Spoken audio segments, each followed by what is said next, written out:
From $10,000 to $15 million. Could anyone do the same thing you did starting today? Warren, you say you like to buy businesses. How do you know what a company is worth? Do you do this for the money? What does money mean to you? On this show, you will meet a remarkable man, probably the greatest investor of his generation. When you say greatest investor, they measure these things with numbers, and this man didn't inherit any money, but has made in the stock market more than $1 billion. That's billion with a B. Warren, if I had given you $10,000 when I first met you, and I devoutly wish I had, I would have millions today. If you joined the partnership when we started in 1956, and when we disbanded it in '69, reinvested the proceeds in Berkshire, which was somewhat of a continuation, I think you'd have a little over $15 million now. From $10,000? Right. From $10,000 to $15 million? Something like that, yeah. That's a pretty good record. It's okay, but that doesn't tell you anything about tomorrow. Well, let's talk about tomorrow. Could anyone do the same thing you did starting today? If they didn't try and do too much the first week, yeah. Let's be honest. We've all thought about what it would be like to invest like a billionaire. But where do you even start? You hear about stocks, crypto, and a million different ways to supposedly get rich quick. It all feels impossibly complex, almost like it's designed to make you feel like you're not smart enough to even play the game. That fear of losing your hard-earned money in a market you don't understand is real. It can keep you on the sidelines, missing out on the kind of growth that could change your life. But what if I told you that one of the world's most successful investment strategies is actually incredibly simple? Is it making money? Does it have a brand people trust? Is the management team honest and capable? Famous advice is to never invest in a business you cannot understand. For a beginner, this is a huge relief. You don't have to be an expert in gene editing or quantum computing.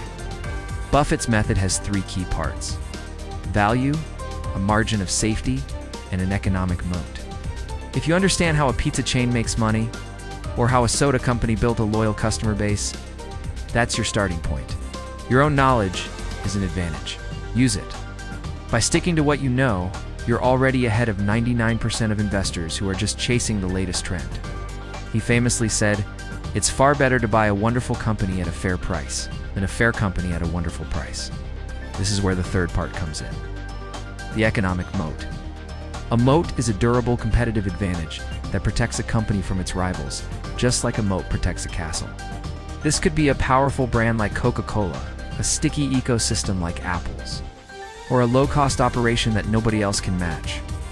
You are completely free to ignore him. But if you can keep a level head, you can use his wild mood swings to your advantage. He isn't trying to time the market. He's focused on time in the market. He learned this the hard way. When he was 11, he bought his first stock. By buying one fund, you are instantly diversified across the US economy. You're making a bet on the long-term success of American business, which has been a winning bet for a very long time. It dropped, and he nervously sold it as soon as it recovered for a tiny profit, only to watch it soar to incredible heights afterward. To invest like Warren Buffett, you don't need a PhD in finance. You just need to master 3 things. I taught him that patience pays. When you buy great businesses and hold on, you let the magic of compounding do the heavy lifting for you. You have been talking this philosophy for years. It's no secret. It's no secret. Why doesn't everybody do it? Well, it requires patience, which a lot of people don't have. And people would much rather be promised that they're going to win a lottery ticket next week than that they're going to get rich slowly. Gus Levy used to say that he was long-term greedy, not short-term greedy. And if you're short-term greedy, you probably won't get a very good long-term result. You've said they could close the New York Stock Exchange for 2 years and you wouldn't care. Can you explain that? We own parts of businesses when we own stocks. And the New York Stock Exchange being open has nothing to do whether the Washington Post is getting more valuable over a 5 or 10 year period. And what we want to do is be right on the business. If we're right on the business, the market will take care of itself. And if the stock exchange closes on Saturday and Sunday, and I don't break out in hives, so if it closes for a couple of years and the business does well, we'll do very well. When he's pessimistic and offering you a bargain, you buy. You might be thinking, this is great, but I don't have time to analyze hundreds of companies. Be patient, and don't ever let fear or greed make your decisions for you. And you know what? Buffett agrees with you. That the power of the American economy and the magic of compounding Do the work to build your wealth over the long run. For most people, he has consistently recommended a simple, powerful strategy. Just buy a low-cost S&P 500 index fund. When he's euphoric and offering you a fortune, maybe you sell. The disaster happens when you let his panic or excitement dictate your own actions. Because their fees are incredibly low, which means you get to keep more of your money. First, dollar cost averaging. This just means you invest a fixed amount of money on a regular schedule, say $100 every month, no matter what the market is doing. This takes emotion out of the equation and automatically makes you buy more shares when prices are low and fewer when they're high. Second, reinvest your dividends. When the companies in your fund pay out profits, use that cash to automatically buy more shares. This is how you create a snowball effect, supercharging your growth over time.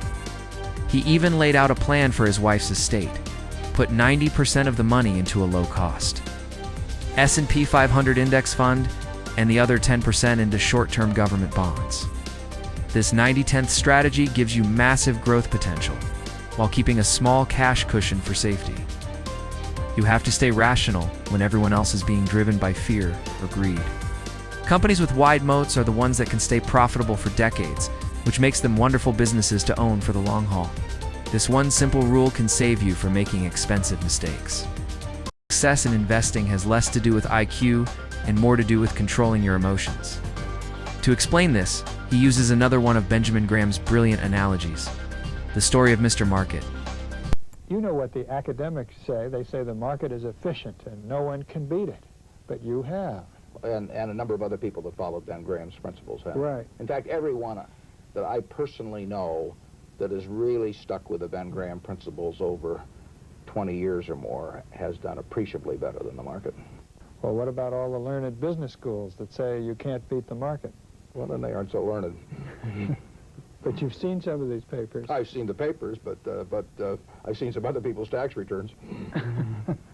Buffett believes it's very important to have patient, rational shareholders, since it's one of his tenets that Wall Street's obsession with the short term and with frantic trading are counterproductive.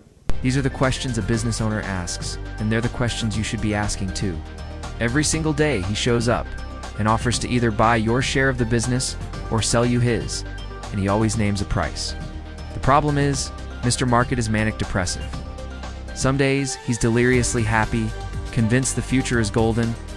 On those days, he'll offer you a ridiculously high price for your shares. Other days, he's deeply depressed and certain that total ruin is just around the corner. On those days, he'll offer to sell you his shares for an absurdly low price. When you truly get that, the chaos of the market just fades away, and your job becomes clear. Find good businesses. What if the secrets of the Oracle of Omaha, Warren Buffett, aren't really secrets at all, but a set of timeless, logical rules that anyone, and I really do mean anyone, can understand and use? This might be the most important concept for protecting yourself from risk.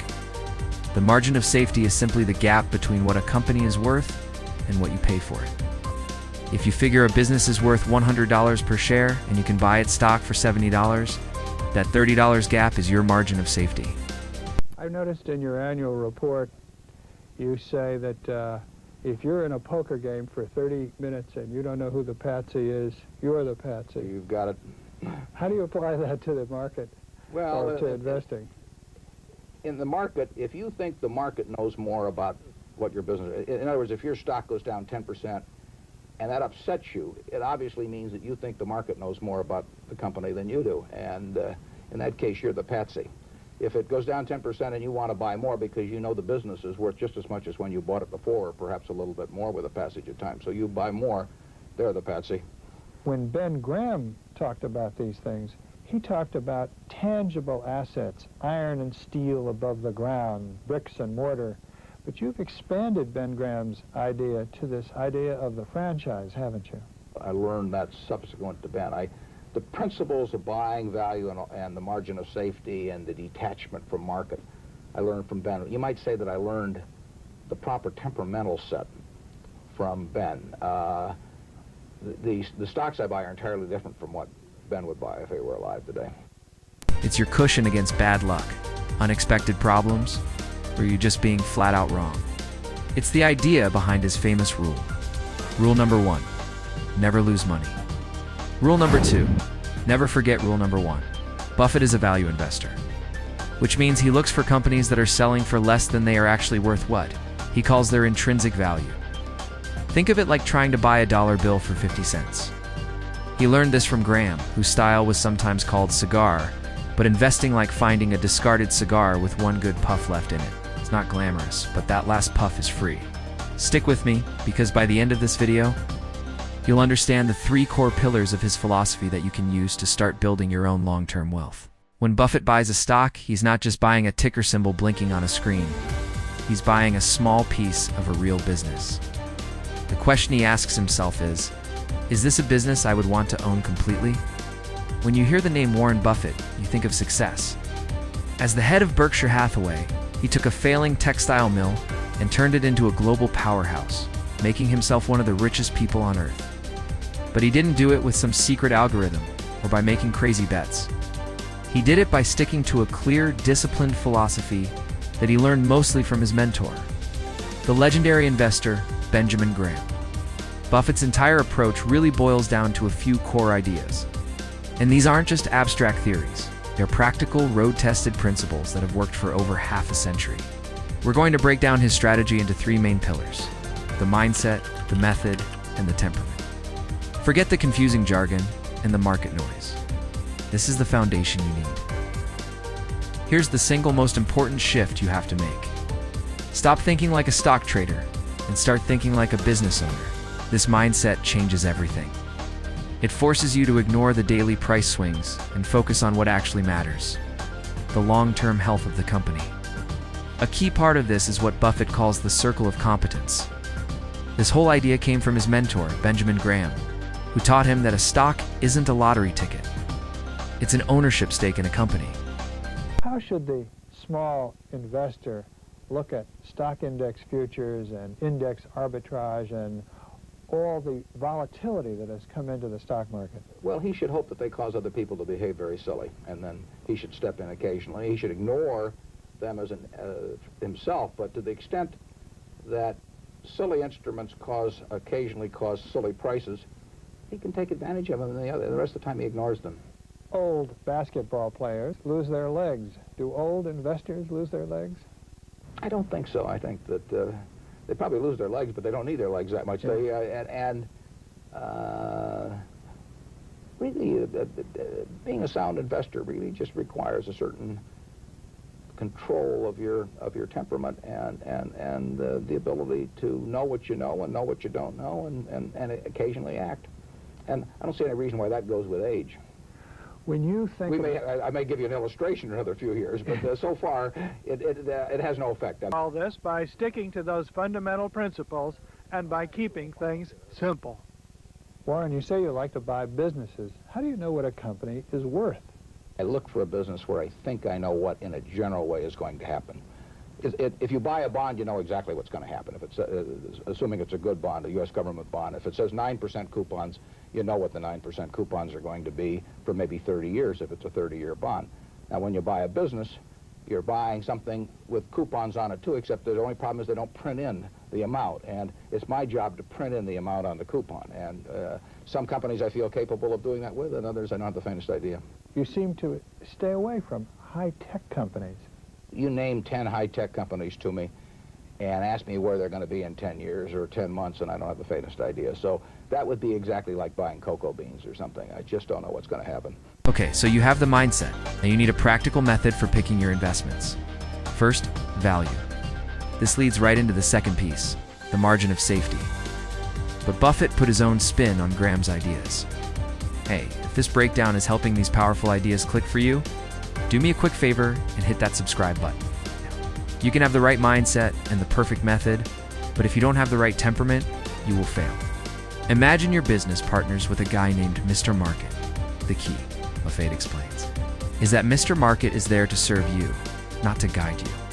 This temperament is what allows you to think long term. Buffett's favorite amount of time to hold a stock is forever. So how do you actually put this all into practice? An S&P 500 index fund basically owns a tiny slice of the 500 biggest and most successful companies in America. Buffett often points to specific low-cost funds like the Vanguard S&P 500 ETF. For a beginner, pairing this with 2 simple habits is the perfect way to start. So, let's bring it all together. First, the mindset. Think like you own the business, not like you're gambling on a stock, and stick to what you understand. Second, the method. Look for wonderful companies protected by a moat, and always buy them for less than they're worth, giving yourself a margin of safety. Third, the temperament. Let Mr. Market's mood swings serve you. And for most of us, the simplest way to put all of this into action is to consistently buy and hold a low-cost S&P 500 index fund. If this video helped simplify your approach to investing and gave you the confidence to get started, hit that like button and make sure you resubscribed for more simple breakdowns of powerful financial ideas.